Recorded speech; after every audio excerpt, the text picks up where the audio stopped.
혹시 화장실을 자주 간다거나 소변을 본 후에도 잔뇨감이 있진 않으신가요? 중장년 남성에게 가장 흔한 질환 중 하나이며 나이가 들면서 노화와 관련해 문제가 되는 질환이 있습니다. 바로 전립선 비대증입니다. 화장실에서 이제 소변을 볼 때 힘이 한 번에 안 가고 다 봤다고 생각했는데 잔뇨가 남아서 불편하기 시작했어요. 한 2, 3년 지나니까 이제 잔뇨의 양이 점점 많아지고 화장실을 한 4, 5번 정도 가는 것 같은데 한 10번 이상 가는 것 같아요. 밤에 일어나게 되더라고요. 그리고 소변 보는 횟수도 배 이상 늘어난 것 같아요. 매일 항상 깨더라고요. 1회 내지 2회가. 그러더니 시간이 지나면서 막 3회, 4회까지도 가고 또 그걸로 인해서 또 불면증까지도 생기기 시작을 하더라고요. 깼다가 다시 잠이 들기가 어렵더라고요.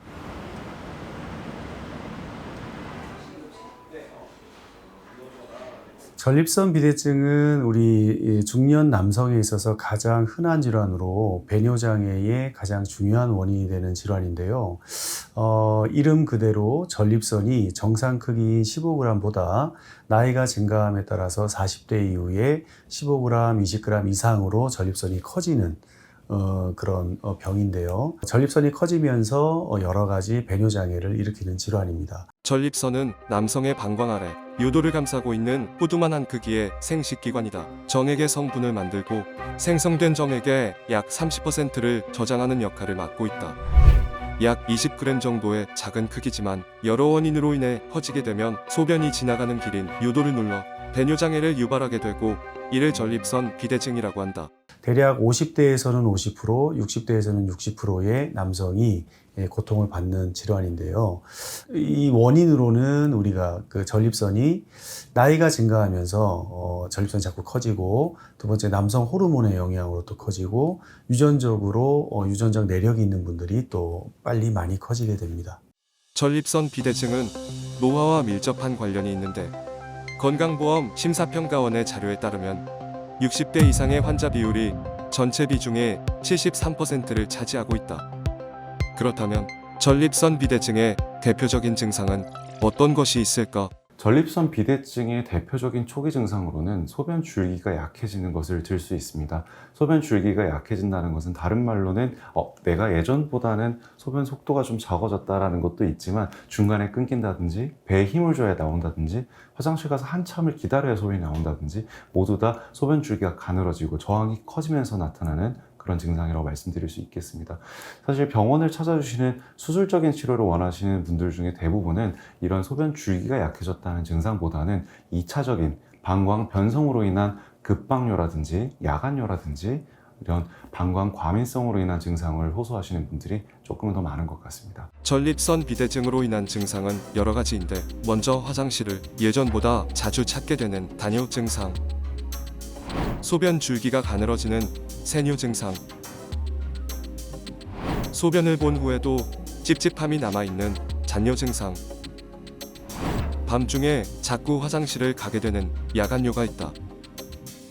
수술법으로 우리가 대표적으로 나눌 수가 있는 것은 첫 번째로는 비대해진 전립선 부위를 우리가 절제를 해서 우리가 터널같이 뻥 뚫어버리는 그런 절제술 계열이 하나가 있고, 두 번째는 절제를 하지 않고 커튼을 열듯이 절제하지 않은 채로 커튼을 열듯이 오줌기를 이렇게 결찰살을 이용해서 비절제술적으로 여는 방법, 크게 두 가지로 나눌 수가 있어요. 첫 번째 방법인 절제를 해서 하는 방법은 우리가 아쿠아블레이션이라 해서 물로 로봇 제어 시스템을 이용해서 고속의 물로 전립선을 씻어내듯이 우리가 조직을 절제하는 방법이 있거든요. 그분한테 가장 적절한 수술 영역을 이렇게 설계를 합니다. 주치 선생님이.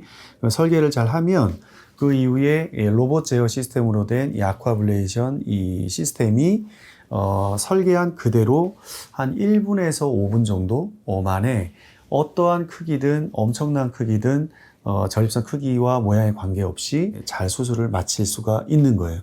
그래서 여러 가지 수술이 이제 1에서 5분 뒤에 끝나면 이제 주치 선생이 다시 내시경으로 들어가서 수술 후에 또 보완할 것이 있는지 한 번 더 검토하고 지혈은 잘 됐는지 이런 것들도 잘 확인하고 또한 약간 다듬으면 더 좋겠다. 그러면 그걸 또 다듬어서 수술의 완성도를 이제 잘 완성시키고 이제 수술을 끝내게 되죠. 최근에 등장한 수술법인 아쿠아블레이션 로봇 수술. 강력한 수압을 이용해 비대해진 전립선을 깎아내는 아쿠아블레이션은 로봇을 활용한 수술법으로 기존의 수술법보다 수술 시간이 짧고 후유증이 적다는 장점이 있다. 아쿠아블레이션의 장점은 80g 이상의 거대 전립선이라든지 150g 이상의 초거대 전립선이라도 우리가 수술 결과를 좋게 만들어낼 수 있는 좀 획기적인 방법이라고 보시면 됩니다. 얘는 물로 하기 때문에 열로 하는 기존의 방법과 달리 주변 조직에 대한 손상이 거의 없어요. 그렇기 때문에 발기부전이라든지 성기능 장애라든지 이런 수술 후에 우리가 중요하게 생각하는 여러 가지 합병증들이 없다고 보시면 돼요. 그래서 물로 안전하게 씻듯이 전립선을 절제한다. 그렇기 때문에 수술 후에 혈뇨라든지 이런 비율이 거의 없다고 보시면 됩니다. 가장 중요한 거는 수술의 안정성과 효과와 또 재발률을 얼마만큼 낮추느냐가 수술에서 굉장히 중요한데, 아쿠아블레이션은 여타 모든 수술을 통틀어서 재발률이 가장 낮습니다. 한 6% 정도 이하. 이거는 아마 어떤 수술법보다도 재발률이 낮은 거로 알고 있습니다. 전립선 비대증으로 고통받다 아쿠아블레이션 수술을 받은 올해 63세인 이건창 씨가 있다. 소변 줄기가 좀 가늘어졌고요. 소변이 이렇게 급박하게 소변이 마려운 증상, 그런 급박요를 자주 느꼈고요. 무엇보다 심했던 거는 저녁에 잠을 한 2시간 이상 못 잤어요. 한 2시간 꽤 잔 것 같은데 일어나서 보면 1시간 반, 1시간 정도 자고, 그리고 한번 깨면 또 잠이 안 들잖아요. 어떻게 겨우겨우 어떻게 잤는데 또 2시간을 못 자고 또 깬단 말이에요. 그런 데서 오는 피로감, 스트레스가 엄청났죠. 이거는 비대증이다. 그래서 약을 먹었죠. 약을 먹었는데 약을 한 3년 정도 먹었나요? 그러니까 약으로 어떻게 치료할 수 있는 거는 분명히 한계가 있는 것 같아요. 약으로 한 3년 정도 있었던 것 같거든요. 그러면서 비대증은 더 커진 것 같아요. 그러니까 그러기 전에 조금 더 정밀 검사를 해서 아니다 싶으면 바로 수술로 들어갔더라면 조금 더 심하지 이런 단계까지 오지 않았을까. 이건창 씨는 수술을 받은 후 삶의 질이 높아졌다고 얘기한다. 잔뇨감이 좀 덜한 것 같아요. 옛날에는 소변을 하고 나면은 뭔가 이렇게 찌뿌둥하고 이렇게 소변을 또 놓아야 될 것 같은 그런 생각이 들었는데, 지금은 소변을 한번 놓고 나면은 그래도 한 너댓 시간은 소변에 잔뇨감이 이렇게 느껴지지 않아서 또 소변을 마렵다든가 그런 생각은 안 들거든요. 그리고 무엇보다도 야간요. 잠을 2시간 이상 제가 못 잤거든요. 그래도 수술하고 난 다음에는 그래도 한 너댓 시간을 잘 수 있다는 거. 그 병이라는 게 그렇잖아요. 수술이라든가 병원에 가면 가장 먼저 걱정하는 게 비용에 대한 문제인데, 근데 다행히 실손보험에 그 수가의 적용을 받기 때문에 그렇게 크게 금액이 들어가는 건 아닙니다. 그러니까 실손보험을 받다 보면 그렇게 큰 금액이 아니니까 걱정 안 하셔도 될 것 같아요. 제 경험을 비춰보면. 건강한 삶을 살기 위해 반드시 신경 써야 하는 전립선 비대증.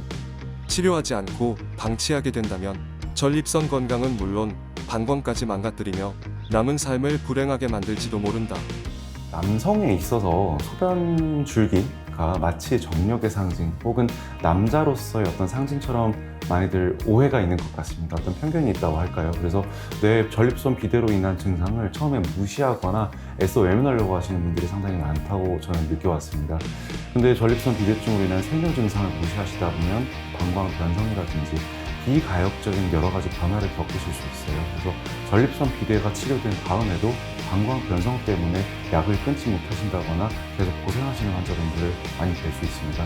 그래서 부디 약을 드시고도 좀 개선이 좀 안 된다거나 소변 줄기가 예전 같지 않을 때 병원 방문하시는 걸 좀 두려워하지 않으셨으면 좋겠다, 이런 말씀 꼭 드리고 싶습니다.